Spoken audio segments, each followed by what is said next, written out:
जय श्री कृष्णा। राधे राधे। आप सभी को पुत्रदा एकादशी की हार्दिक शुभकामनाएं।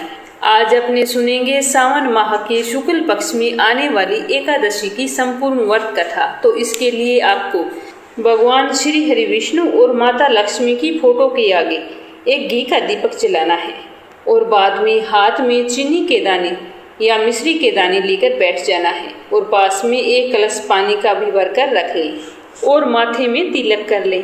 अगर आप ज्यादा कुछ नहीं कर पाते हैं तो इतना तो एकादशी के व्रत में जरूरी होता है। ये तो बहुत ही सरल और आसान सी विधि है कथा सुनने की, क्योंकि सुने माथे और सुनी हथेली कभी भी कथा नहीं सुननी चाहिए। और फिर पूरे श्रद्धा भाव से एकादशी की व्रत कथा को सुने। तो आइए आप सभी के मंगल जीवन की कामना करते हुए शुरू करते हैं पुत्रदा एकादशी व्रत कथा। बोलो श्री हरि विष्णु की जय हो, बोलो लक्ष्मी माता की जय हो। एक बार की बात है कि युधिष्ठिर कहने लगे कि हे भगवान, मैंने सावन माह के कृष्ण पक्ष की कामिका एकादशी का सविस्तार वर्णन सुना है। अब आप मुझे सावन माह के शुक्ल पक्ष में आने वाली एकादशी का नाम बताइए, व्रत करने की विधि और इसका महात्म्य बताइए। तो युधिष्ठिर की बात सुनकर भगवान श्री कृष्ण कहने लगे कि इस एकादशी का नाम पुत्रदा एकादशी है। इस एकादशी को पवित्रा एकादशी के नाम से भी जाना जाता है।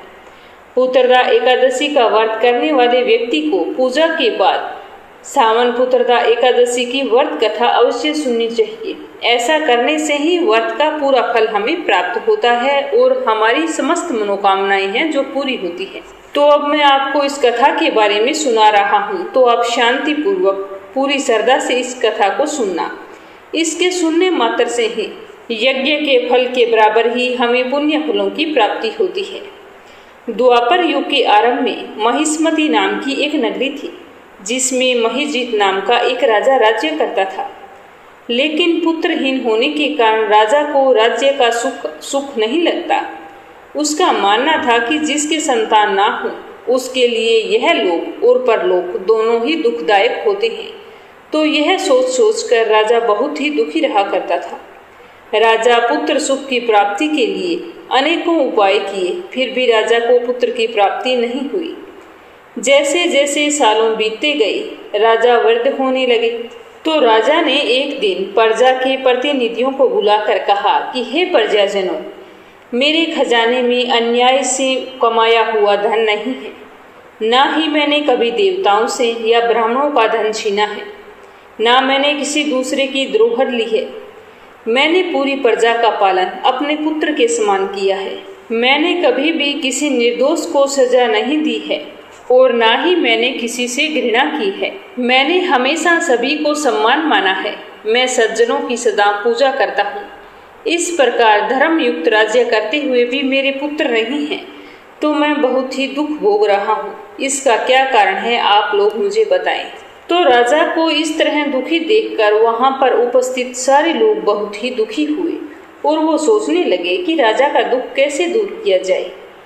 तो राजा महिजीत की इसी बात पर विचार करने के लिए मंत्री तथा प्रजा के जो प्रतिनिधि होते हैं वो मिलकर वन को गए। वहाँ बड़े बड़े ऋषि मुनियों के उन्होंने दर्शन किए। राजा की उत्तम कामना की पूर्ति के लिए किसी श्रेष्ठ तपस्वी मुनि को देखते फिर रहे थे कि कोई श्रेष्ठ मुनि मिलेगा तो उससे राजा के कष्ट के बारे में पूछेंगे। इस तरह उन्होंने घूमते घूमते एक आश्रम में देखा कि एक अत्यंत वयोवृद्ध धर्म के ज्ञाता बड़े तपस्वी, परमात्मा में मन लगाए हुए, निर्हार, जितेंद्रिय, जितात्मा, जित क्रोध, सनातन धर्म के गुण तत्वों को जानने वाली, समस्त शास्त्रों के ज्ञाता महात्मा लोमेश मुनि बैठे हैं, जिनका कल्प के व्यतीत होने पर एक रोम गिरता था। सबने जाकर ऋषि को प्रणाम किया और वहां जाकर बैठ गए। उन लोगों को देखकर मुनि ने पूछा कि आप लोग किस कारण से यहाँ पर आए हो, मुझे निसंदेह बताइए। मैं आप लोगों का हित करूँगा, क्योंकि मेरा जन्म ही केवल दूसरों के उपकार के लिए हुआ है। इसमें संदेह बिल्कुल मत करना। आप निसंकोच मुझे बताओ कि आप यहाँ पर क्यों आए हो। तो लोमेश ऋषि के ऐसे वचन सुनकर सारे लोग बहुत ही खुश हुए और बोले कि हे महर्षि, आप हमारी बात जानने में ब्रह्मा से भी अधिक समर्थ हैं। अतः आप हमारे इस संदेह को दूर कीजिए कि महिष्मतिपुरी धर्मात्मा राजा महिषजित निसंतान क्यों है। वह प्रजा का इतने अच्छे से पालन करता है, अपने पुत्र के समान समझता है, किसी को दुखी नहीं करता, ना किसी को दुखी देख सकता है, फिर भी वह पुत्रहीन है। तो पुत्रहीन होने के पीछे क्या कारण है, आप हमें बताइए।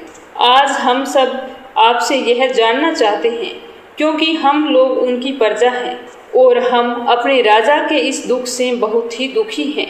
आपके दर्शन से हमें पूरा विश्वास हो गया है कि आप हमारा यह संकट अवश्य दूर करेंगे, क्योंकि महान पुरुषों के दर्शन मात्र से ही अनेक कष्ट दूर हो जाते हैं। अब आप कृपया करके राजा के पुत्र होने का उपाय बतलाइए। तो सारे लोगों की बात सुनकर ऋषि ने थोड़ी देर के लिए अपनी आंखें बंद की और राजा के पूर्व जन्म का पूरा वृतांत जानकर कहने लगे कि यह जो तुम्हारा राजा है, पूर्व जन्म में एक निर्धन वेश्य था। निर्धन होने के कारण इसने कई बुरे कर्म किए थे।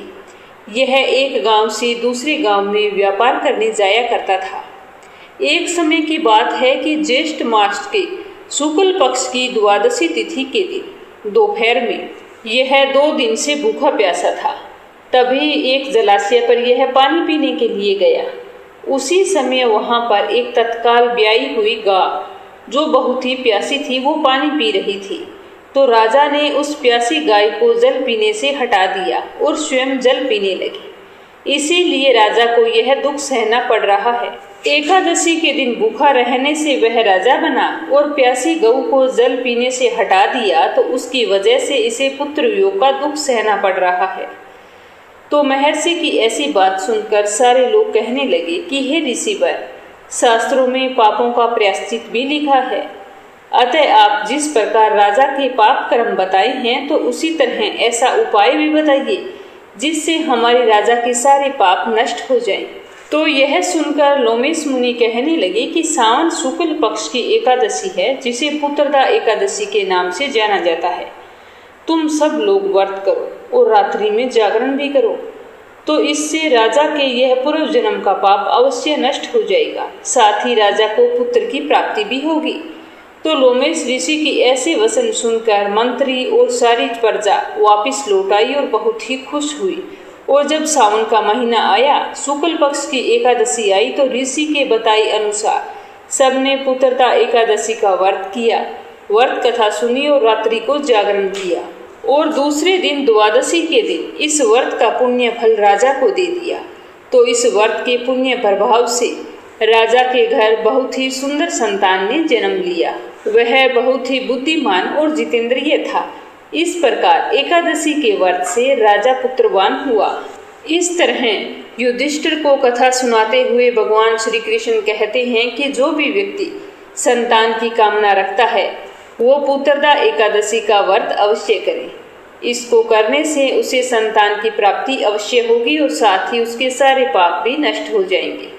फिर वह इस लोक में संतान सुख को भोग कर परलोक में स्वर्ग को प्राप्त होता है। बोलो श्री हरि विष्णु की जय हो। बोलो लक्ष्मी माता की जय हो। एक पौराणिक कथा के अनुसार अति प्राचीन समय में एक बार भगवान श्री हरि विष्णु और माता लक्ष्मी जी आपस में बातचीत कर रहे थे।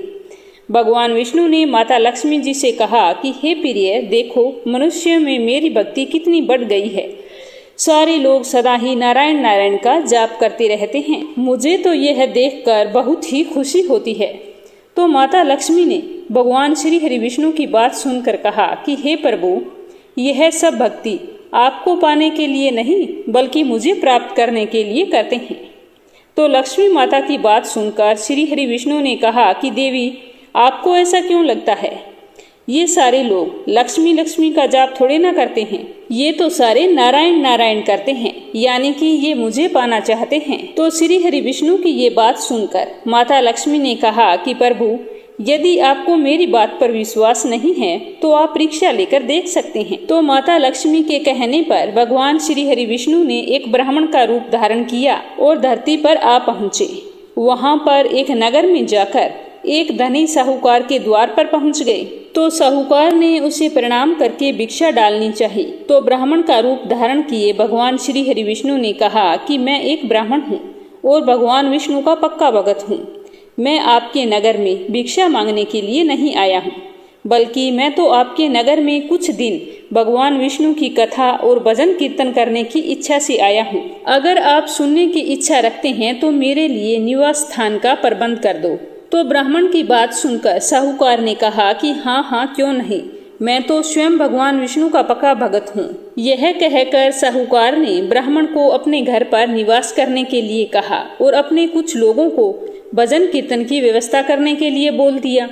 तो साहूकार के लोगों ने सारी व्यवस्था कर दी और इधर उधर पूरे नगर में ऐलान कर दिया कि एक ब्राह्मण आया है जो भगवान श्री हरि विष्णु के भजन कीर्तन करेगा और साथ ही कथा भी सुनाएगा। तो दूसरे दिन काफी लोग वहां पर एकत्रित हो गए। तो ब्राह्मण का रूप धारे विष्णु भगवान वहां पर पहुंच गए और कथा वाचन एवं के भजन कीर्तन शुरू कर दिया। जब भगवान स्वयं अपनी कथा कह रहे हों तो उससे अच्छा और क्या हो सकता है। उसके कथा वाचन और भजन कीर्तन में लोग इतने मंत्रमुग्ध हो जाते कि उन्हें समय का पता ही नहीं चलता। श्री हरि के द्वारा श्री हरि की कथा सुनने का आनंद लेते। दिनों दिन वहां पर भीड़ बढ़ने लगी और रोजाना बहुत बड़ी संख्या में लोग कथा सुनने के लिए आने लगे। तो ये देखकर भगवान श्री हरि विष्णु मन ही मन बहुत ही खुश होते। तो माता लक्ष्मी जी ने जब यह देखा तो एक वृद्ध महिला का रूप धारण किया और उसी नगर में पहुंच गई। वृद्ध महिला के रूप में लक्ष्मी माता एक घर के सामने पहुंची। वहां जाकर लक्ष्मी माता ने देखा कि एक महिला उस घर पर ताला लगा रही थी और कहीं जाने की तैयारी कर रही थी।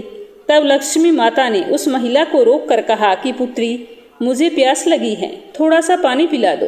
तो उस महिला ने कहा कि माता जी, मुझे प्रवचन के लिए जाना है, मुझे वहां पहुंचने में पहले ही बहुत देर हो चुकी है, अब मुझे जाने दीजिए। पर उस वृद्ध महिला ने फिर कहा कि पुत्री, मुझे पानी पिलाकर चले जाना, मुझे बहुत ही जोरों की प्यास लगी है।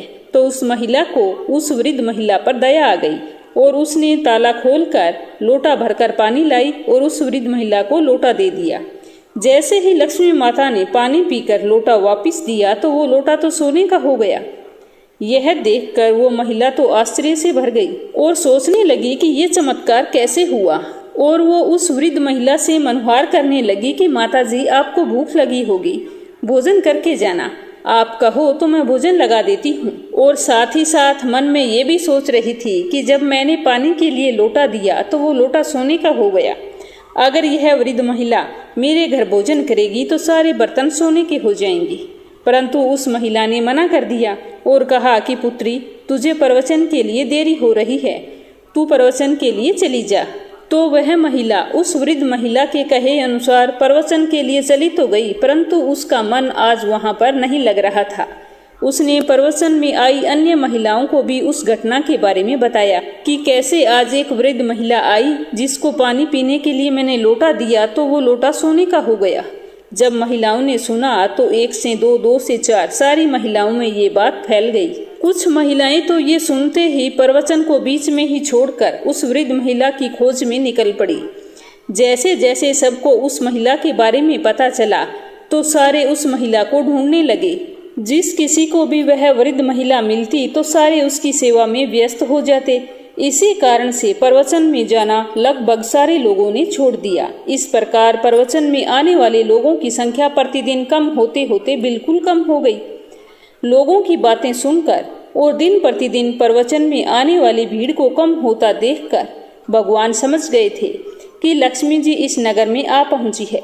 लेकिन जब इस बात का पता साहूकार को लगा कि इस नगर में एक वृद्ध महिला आई है, जिस किसी बर्तन के वो हाथ लगाती है वो सोने का हो जाता है, तो यह बात सुनकर वो भी प्रवचन छोड़कर उस वृद्ध महिला के पास पहुंच गया और वहां पहुंचकर बोला कि हे माता, आप सब पर कृपा कर रही हैं और आपने मुझे अपनी सेवा का मौका भी नहीं दिया, जबकि मैंने तो बहुत ही पुण्य का काम किया है। मैंने मेरे घर पर भगवान के प्रवचन का आयोजन कर रखा है और आप मेरे घर पर नहीं आई। तब वह वृद्धा का रूप धारे माता लक्ष्मी ने कहा कि बेटा, मैं तेरे घर पर भी आती, पर तूने अपने घर पर प्रवचन का आयोजन कर रखा था। मैंने सोचा जब तक वो कथावाचक तेरे घर से चला जाएगा तब मैं तेरे घर पर आऊंगी। तो वृद्ध महिला के मुंह से ऐसी बातें सुनकर साहूकार ने कहा कि हे माता, अगर ऐसी बात है अगर आप उस कथावाचक के रहते मेरे घर नहीं आ सकते तो मैं उस कथावाचक के रहने की व्यवस्था और कहीं कर देता हूँ, पर आप मेरे साथ चलिए। यह कहकर वह साहूकार माता लक्ष्मी जी को लेकर जल्दी जल्दी अपने घर पर पहुँच गया और ब्राह्मण का रूप धारे भगवान नारायण से कहा कि मैंने आपके रहने की व्यवस्था धर्मशाला में कर दी है, अब आप यहाँ से वहाँ पर चली जाइए। तब उस ब्राह्मण ने कहा कि पुत्र, अभी तो कथा में कुछ दिन बाकी हैं, उसके बाद तो मैं वैसे ही चला जाऊंगा। तो साहूकार ने कहा, नहीं, मेरे पास इतना समय नहीं है, मेरे घर पर एक अतिथि आए हैं और मुझे उनको अपने यहाँ रखना है, इसीलिए आप यहाँ से चली जाइए। तभी वृद्ध स्त्री का रूप धारण किए माता लक्ष्मी जी अंदर आ गई और साहूकार से बोली कि तुम बाहर रुको, मैं इनसे बात करना चाहती हूँ। उनकी बात सुनकर साहूकार बाहर चला गया।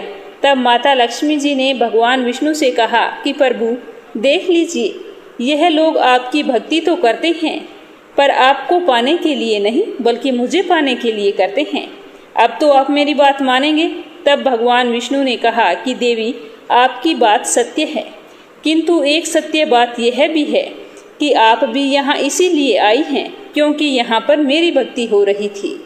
मैं यहाँ साधु के रूप में प्रभु भक्ति कर रहा था और अन्य लोग भी यहाँ आकर ईश्वर की भक्ति में लगे हुए थे, इसीलिए जहाँ भी साधु महात्मा और भक्त प्रभु की आराधना करेंगे वहाँ पर आपका वास होगा। ऐसा कहकर भगवान विष्णु बैकुंठ धाम को चले गए। भगवान श्री हरि विष्णु के चले जाने के बाद उस साहूकार के घर पर नगर वासियों की भीड़ जमा हो गई। सारे लोग उस वृद्ध महिला को अपने घर ले जाकर सेवा करना चाहते थे। तब वृद्ध महिला के रूप में माता लक्ष्मी ने नगर वासियों से कहा कि मैं अब यहाँ से जा रही हूँ। तो सारे लोग उनसे पूछने लगे कि हमसे ऐसी क्या गलती हो गई जो आप हमें ऐसे छोड़कर जा रही हैं। तब माता ने उत्तर दिया कि मैं वहीं पर वास करती हूँ जहाँ भगवान नारायण वास करते हैं। आप लोगों ने उन्हें निकाल दिया तो अब मैं यहाँ पर कैसे रह सकती हूँ। आपके नगर में जो कथा वाचन करते थे वो मेरे स्वामी थे। माता ने उनको अपना परिचय देते हुए यह भी बताया कि किस तरह भगवान विष्णु एक कथावाचक के रूप में साहूकार के यहाँ पर रुके थे। उन्होंने कहा कि मेरे स्वामी यहाँ थे, इसीलिए मैं यहाँ पर आई थी, अब वो यहाँ से चले गए हैं तो इसीलिए मैं भी अब जा रही हूँ। ऐसा कहकर माता लक्ष्मी जी सभी को आशीर्वाद देते हुए वहाँ से अंतर्ध्यान हो गई। बोलो लक्ष्मी माता की जय हो, बोलो विष्णु भगवान की जय हो। और अब सुनते हैं कृष्ण भगवान की कहानी। भगवान श्री कृष्ण के किसी भी एक स्वरूप की कथा अवश्य सुननी चाहिए, क्योंकि एकादशी के दिन भगवान श्री कृष्ण जी की पूजा भी की जाती है। पौराणिक कथा के अनुसार एक समय की बात है, किसी नगर में एक राजा ने एक मंदिर बनवाया जिसमें श्री कृष्ण जी की एक मूर्ति भी रखवाई। लेकिन राजा ने कभी भी उस मूर्ति की पूजा पाठ नहीं की। पूजा करने के लिए मंदिर में एक पुजारी को रखा गया। वह पुजारी नियमित रूप से कान्हा जी की पूजा करता, रोजाना नहलाता, बड़ी ही श्रद्धा भाव से उनकी पूजा अर्चना करता। राजा अपने दास के हाथों रोजाना एक फूलों की माला बेच देता और फिर जब खुद दर्शन करने के लिए आता तो पुजारी जी उस माला को कान्हा जी के गले से उतारकर राजा को पहना देता। ऐसा करते करते बहुत साल बीत गए थे। पुजारी वृद्ध हो चला था। एक दिन की बात है कि राजा ने अपने सेवक के हाथों माला तो पहुंचा दी और साथ में ये भी कहला दिया कि वहां पर जाकर पुजारी जी को बोल देना कि आज मैं मंदिर नहीं आ पाऊंगा, पुजारी जी मेरा इंतजार ना करें।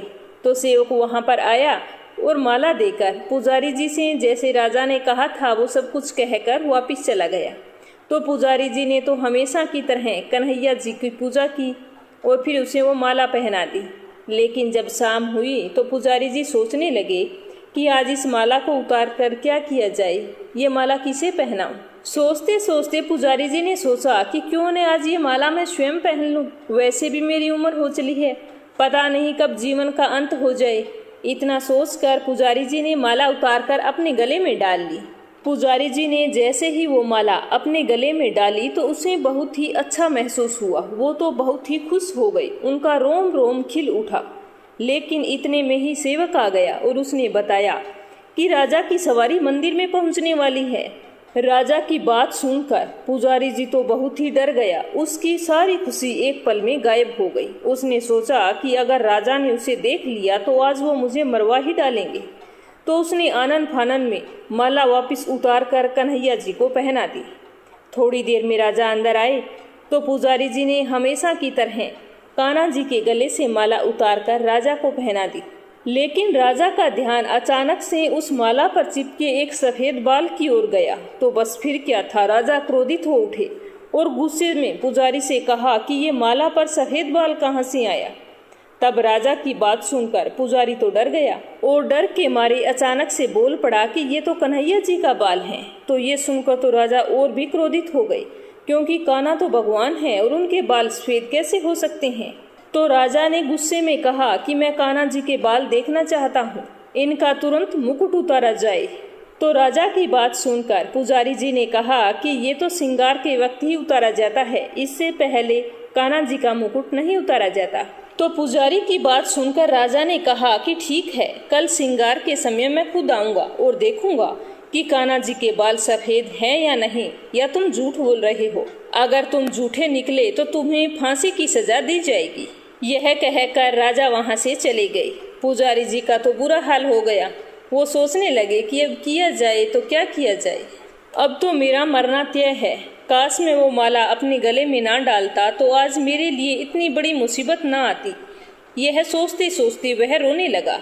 भगवान की शरण में पहुंचा और उनसे कहा कि हे केशव, मुझसे झूठ बोलने का अपराध तो हो गया है, लेकिन हो सके तो मुझे क्षमा कर देना। मुझे एक बार राजा की सजा से बचवा दो। मैंने पूरी उम्र आपकी सेवा की है, मैं इसके अलावा आपसे कुछ भी नहीं मांगता हूँ। हे माधव, आपकी सेवा करते करते मैं वृद्ध हो चुका हूँ, अब आप मुझे माफ करो, मैं फिर ऐसी गलती कभी नहीं करूँगा। इस तरह विलाप करते करते ना जाने पुजारी जी की कब आंख लग गई, और जब उसकी आंख खुली तो सुबह हो चुकी थी। और सुबह होते ही राजा तो वहां पर पहुंच गए और कहने लगे कि आज कान्हा जी का श्रृंगार मैं स्वयं करूंगा। ऐसा कहकर राजा कान्हा जी के पास चले गए। तो श्रृंगार करने के लिए जैसे ही राजा ने कान्हा जी का मुकुट उतारा तो देखा कि श्री कृष्ण जी के तो सारे बाल सफेद हैं। लेकिन फिर भी राजा को यकीन नहीं हुआ। उसने सोचा कि शायद पुजारी जी ने फांसी के डर से बालों को रंग दिया है। तो राजा कान्हा जी के बालों को इधर उधर घुमा घुमा कर देखने लगे। कहीं पर भी काला बाल दिखाई नहीं दिया। आखिर राजा ने सोचा कि क्यों न कन्हैया जी का एक बाल तोड़कर देख लिया जाए, इसे पता चल जाएगा कि सचमुच में सफेद हैं या पुजारी की कोई चालाकी है। तो यह सोच राजा ने कान्हा जी का एक बाल तोड़ लिया। लेकिन ये क्या, जैसे ही बाल टूटा कन्हैया जी के सिर से खून की धारा बहने लगी। जब राजा ने ये देखा तो देखता ही गया कि ये क्या, भगवान के सिर से खून आ रहा है। तो तुरंत राजा भगवान के चरणों में गिरकर माफी मांगने लगे और कहने लगे कि मुझसे गलती हो गई, जो मैंने पुजारी पर शक किया।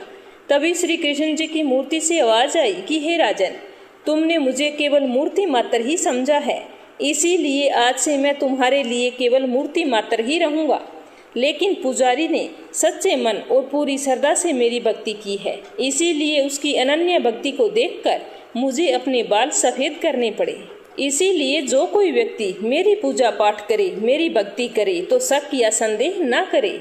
सच्ची श्रद्धा से जो भी व्यक्ति मेरी पूजा करेगा तो मैं अपने भक्त की लाज को कभी भी जाने नहीं दूंगा।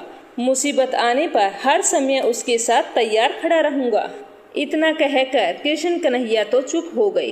राजा को अपने किए पर बहुत ही पछतावा हो रहा था। तो राजा ने तुरंत पुजारी को बुलाकर उनसे हाथ जोड़कर क्षमा मांगी और कहा कि पुजारी जी, मैंने आपकी सच्ची श्रद्धा पर शक किया है, इसीलिए आप मुझे क्षमा कर दें। तो राजा की बात सुनकर पुजारी बोला कि हे राजन, आप ये क्या कर रहे हैं? मेरे लिए तो आप भी भगवान के समान हैं। मुझसे माफी मांगना आपको शोभा नहीं देता। हे राजन, मैंने आपसे बहुत बड़ा झूठ बोला है। मैंने ये बात छुपा ली कि उस माला में जो सफेद बाल था वो कृष्ण कन्हैया का था।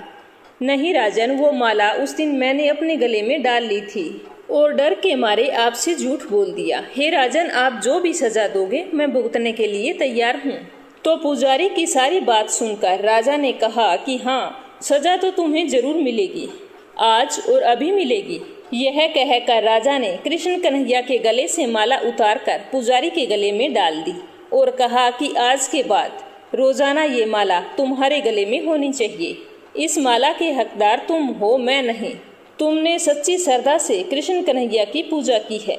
आज मेरी आंखें खुल गई है कि भगवान धन के भूखे नहीं हैं, श्रद्धा और प्रेम के भूखे हैं। यह कहकर राजा ने पुजारी के चरण स्पर्श किए और खुशी खुशी अपने महल की ओर चल पड़े। पुजारी जी भी राजा में आए अचानक इस बदलाव से बहुत ही आश्चर्यचकित था। वो चुपचाप खड़ा एक बार राजा को देख रहा था और एक बार कृष्ण कन्हैया को देख रहा था। तो इस तरह कृष्ण कन्हैया ने अपने सच्चे भगत की जान बचाई। अगली कहानी सुनेंगे तुलसी माता की। एक समय की बात है, गांव में सारी महिलाएं तुलसी माँ को जल सींचने जाया करती थी। जब सारी महिलाएं तुलसी को सींच कर घर आ जाती तो एक बुढ़िया माई तुलसी माँ को जल सींच कर कहती कि हे तुलसी माता, सबकी दाता, मैं बिड़लो सींचूं तेरो, तू कर निधार मेरो। तुलसी माता अड़ुआ दे, लड़ुआ दे, पीताम्बर की धोती दे, मीठे मीठे ग्रास दे, बैकुंठ का वास दे, चटक की चाल दे, पटक की मोत दे, चंदन का काट दे, झालर की झनकार दे, साईं का राज दे, दाल भात जीवन दे, एकादशी का दिन दे और कृष्ण जी का कांधा दे। जब तुलसी मैया इतनी सारी बात सुनती तो सोच में पड़ जाती। सोचती कि यह पूरी श्रद्धा से मेरी पूजा करती है, परंतु मैं इसकी मनोकामना को कैसे पूर्ण करूंगी। यह सोचते सोचते तुलसी मैया बिल्कुल सूखने लगी। तो इस तरह तुलसी मैया को सूखते हुए देखकर एक दिन भगवान श्री कृष्ण से पूछा कि ऐसी क्या बात है कि तुम सूखती ही जा रही हो।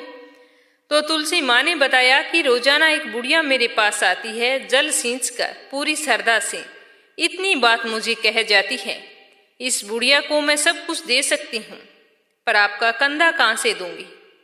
तो यह सुनकर भगवान श्री कृष्ण बोले कि तुम चिंता मत करो, बुढ़िया माई को आशीर्वाद दो, बाकी मैं संभाल लूंगा। तो तुलसी माँ ने वैसा ही किया।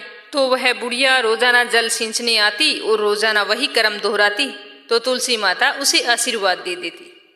कुछ महीनों बीतने के बाद वो बुढ़िया माई तो मर गई।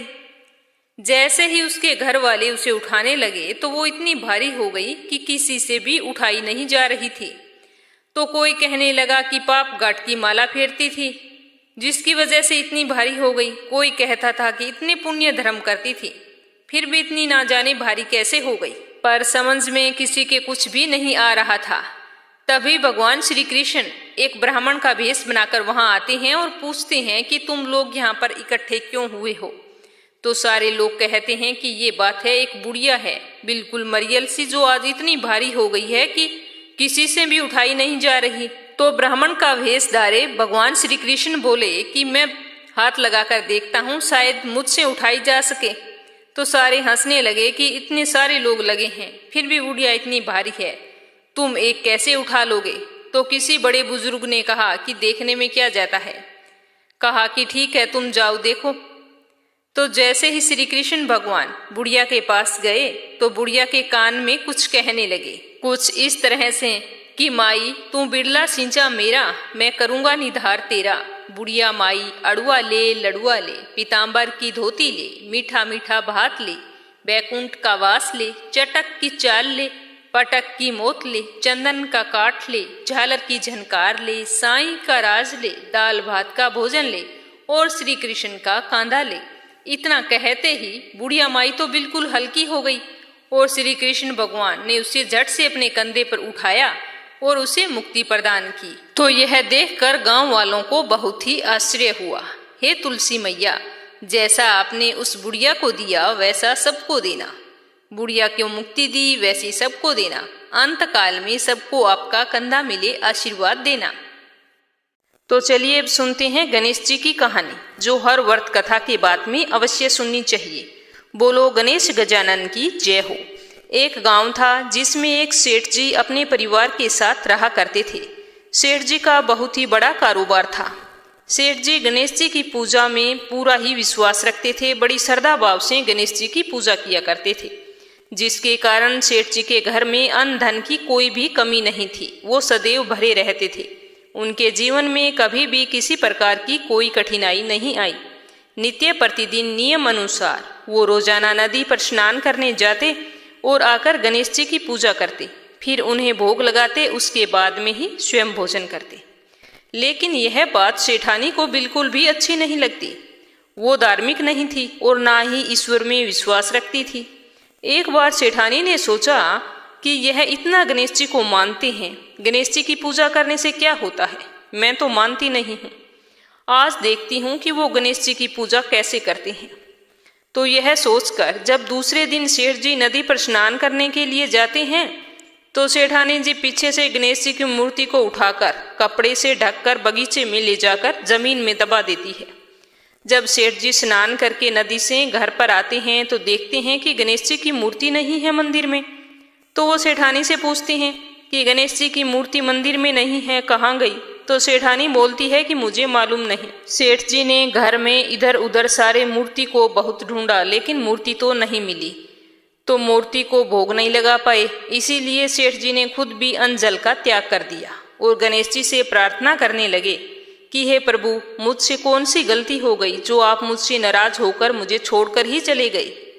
अगर आप अपनी कृपा दृष्टि मुझ पर बरसाते हो तो हे प्रभु मुझे दर्शन दीजिए। तो सेठ ने मन ही मन सोचा कि जब तक मुझे गणेश जी की मूर्ति नहीं मिल जाती, मुझे दर्शन नहीं दे देते, तब तक मैं अन्न जल का त्याग करता हूँ। तो उस दिन पूरा दिन ऐसे ही निकल गया। शाम को सेठ जी भूखे प्यासे सो गए। गणेश जी सेठ जी की भक्ति से प्रसन्न हो गए। जब सेठ जी सो गए तो सेठ जी के सपन में गणेश जी भगवान एक छोटे से चूहे के साथ खेल रहे होते हैं दिखाई देते हैं और चूहे को बाद में खाने के लिए लड्डू देते हैं। चूहा लड्डू लेकर बगीचे में जाता है और एक जगह से जमीन खोदता है और लड्डू वहीं पर डाल देता है और अचानक से सेठ जी की नींद खुल जाती है। तो सेठ जी भागकर बगीचे में जाते हैं और उसी जगह को खोदते हैं जहां उन्होंने सपने में लड्डू को दबाते हुए देखा था। तो थोड़ी देर जमीन खोदने पर कपड़े में लपेटे हुए गणेश जी की मूर्ति उन्हें मिल जाती है। सेठ जी गणेश जी की मूर्ति को पाकर बहुत ही खुश होते हैं और वापस लाकर मंदिर में स्थापित कर देते हैं। तो यह देखकर सेठानी को बहुत ही आश्चर्य होता है कि सेठ जी को यह मूर्ति मिली कहाँ से। तो वो भागकर सेठ जी के पास आती है और पूछती है कि ये मूर्ति आपको कहाँ से मिली। तो सेठ जी ने सारा वृत्तांत उन्हें सच सच बता दिया। तो यह बात जानकर सेठानी जी को खूब आश्चर्य हुआ। सेठानी जी के मन में श्रद्धा और विश्वास जाग गया और मन ही मन गणेश भगवान का स्मरण करते हुए उनकी सच्ची भक्त बन गई और सेठ जी को सारी सच्चाई बता दी और कहा कि मुझसे बहुत ही बड़ा अपराध हो गया था। अब से हम दोनों पति पत्नी प्रेम सहित गणेश जी भगवान की पूजा आराधना किया करेंगे, उनकी पूजा में कभी भी कोई कमी नहीं आने देंगे। यह सुनकर सेठ जी बहुत ही प्रसन्न हो गए और दोनों पति पत्नी गणेश जी को प्रणाम करते हुए बोले, बोलो गणेश गजानन की जय हो।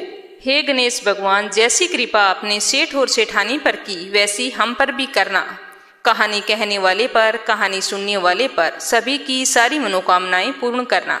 अब वर्त कथा के अंत में एक कहानी लपसी तपसी की सुनेंगे, जो कि हर वर्त कथा में अवश्य सुननी चाहिए। इसके बिना हमें हमारे वर्त का पूरा फल नहीं मिलता। लपसी और तपसी की कहानी। एक लपसी था, एक तपसी था। तपसी हमेशा भगवान की तपस्या करता था, लेकिन उसे चोरी करने की आदत थी। लपसी हमेशा सवा सेर की लापसी बनाता और पहले भगवान को भोग लगाता, उसके बाद में स्वयं भोजन करता। दोनों भाइयों का यही नियम था। तो एक दिन कोई बात को लेकर दोनों में कहा सुनी हो गई। तो तपसी बोला कि मैं रोजाना भगवान की तपस्या करता हूँ, इसीलिए मैं बड़ा हूँ। तो लपसी बोला कि मैं रोज भगवान को सवा सेर लापसी का भोग लगाता हूँ, इसीलिए मैं बड़ा हूँ। ऐसा कहते हुए दोनों जोर जोर से लड़ने लगे। तभी वहां से नारद जी गुजर रहे थे। दोनों को लड़ता हुआ देखकर वहां आए और उनसे पूछा कि तुम दोनों लड़ क्यों रहे हो। तो दोनों ने अपने आप को बड़ा बताया और साथ में बड़ा होने का कारण भी बताया। तो नारद जी बोले कि मैं तुम्हारा फैसला कर दूंगा, कल आऊंगा, बता दूंगा भी कौन बड़ा है। दूसरे दिन लपसी और तपसी नहाकर अपनी रोज की भक्ति करने आए। तो नारद जी ने छुपकर 1.25 करोड़ की एक एक अंगूठी उन दोनों के आगे रख दी। जैसे ही भक्ति करते हुए तपसी की नजर उस अंगूठी पर पड़ी तो उसने चुपचाप से उठाई और अपने पैर के नीचे दबा ली। लपसी की नजर अंगूठी पर पड़ी, लेकिन उसने ध्यान नहीं दिया। उसने पहले भगवान को भोग लगाया और फिर स्वयं भोजन करने के लिए बैठ गया। थोड़ी देर बाद नारद जी सामने आए तो दोनों ने पूछा कि अब बताओ हम में से कौन बड़ा है। तो नारद जी ने तपसी से खड़ा होने के लिए कहा। तो वो खड़ा हुआ तो उसके पैर के नीचे दबी हुई अंगूठी दिखाई दी। तो नारद जी ने तपसी से कहा, तपस्या तो तुम करते हो, इतनी तपस्या करने के बाद भी तुम्हारी चोरी करने की आदत नहीं गई। ये अंगूठी मैंने ही तुम दोनों के आगे रखी थी। मैं ये देखना चाहता था कि तुम दोनों में से किन के मन में लालच है।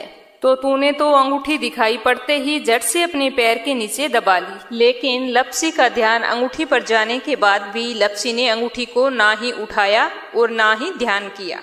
उसने सिर्फ अपने भगवान जी में ही ध्यान रखा, उन्हें भोग लगाया और बाद में स्वयं भोजन करने लगा। इसीलिए लप्सी बड़ा है और तुम्हें तुम्हारी तपस्या का कोई भी फल नहीं मिलने वाला। जितनी चाहे मर्जी तुम तपस्या कर लो, तुम्हें इसका कोई भी फल नहीं मिलेगा। तो तपसी को यह सुनकर बहुत ही दुख हुआ और वह शर्मिंदा होकर नारद जी से माफी मांगने लगा और कहने लगा कि आज तक की मेरी गलती माफ करो और मुझे बताओ कि मुझे मेरी तपस्या का फल कैसे मिलेगा। आज के बाद कभी भी मैं चोरी नहीं करूंगा। तो नारद जी ने कहा कि यदि कोई गाय और कुत्ते की रोटी नहीं बनाएगा तो उसका फल तुझे मिलेगा। यदि कोई आदमी ब्राह्मण को भोजन करवाकर उसे दक्षिणा नहीं देगा तो उसका फल भी तुझे ही मिलेगा। अगर किसी को सूट, तीवल, साड़ी अगर हम देते हैं, उसके ऊपर अगर भेंट स्वरूप कुछ रुपए नहीं देंगे तो उसका फल भी तुझे ही मिलेगा। अगर कोई व्यक्ति दिए से दिया जलाएगा तो उसका फल भी तुझे ही मिलेगा। अगर कोई औरत आंगन लीपकर चौका नहीं लीपेगी तो उसका फल भी तुझे ही मिलेगा। यदि कोई व्रत कथा में सारी कहानी सुन ले लेकिन तुम्हारी कहानी ना सुने तो उसका फल भी तुझे ही मिलेगा। उसी दिन से हर व्रत कथा और कहानी के साथ लप्सी तपसी की कहानी कही और सुनी जाती है। तो ये थी पुत्रदा एकादशी व्रत कथा। कमेंट बॉक्स में जय हो श्री हरि विष्णु की और जय हो माता लक्ष्मी की अवश्य लिखना और साथ ही इस वीडियो को ज्यादा से ज्यादा शेयर करना ताकि एकादशी का व्रत करने वाला हर व्यक्ति इस कथा को सुन सके। अगर आपने मीरा भक्ति चैनल को सब्सक्राइब नहीं किया है तो जरूर करना। भगवान श्री हरि विष्णु और माता लक्ष्मी आपकी सारी मनोकामनाएं पूरी करें, आपका जीवन मंगलमय हो, आप सदा सर्वदा सुखी रहे। जय श्री कृष्णा। राधे राधे।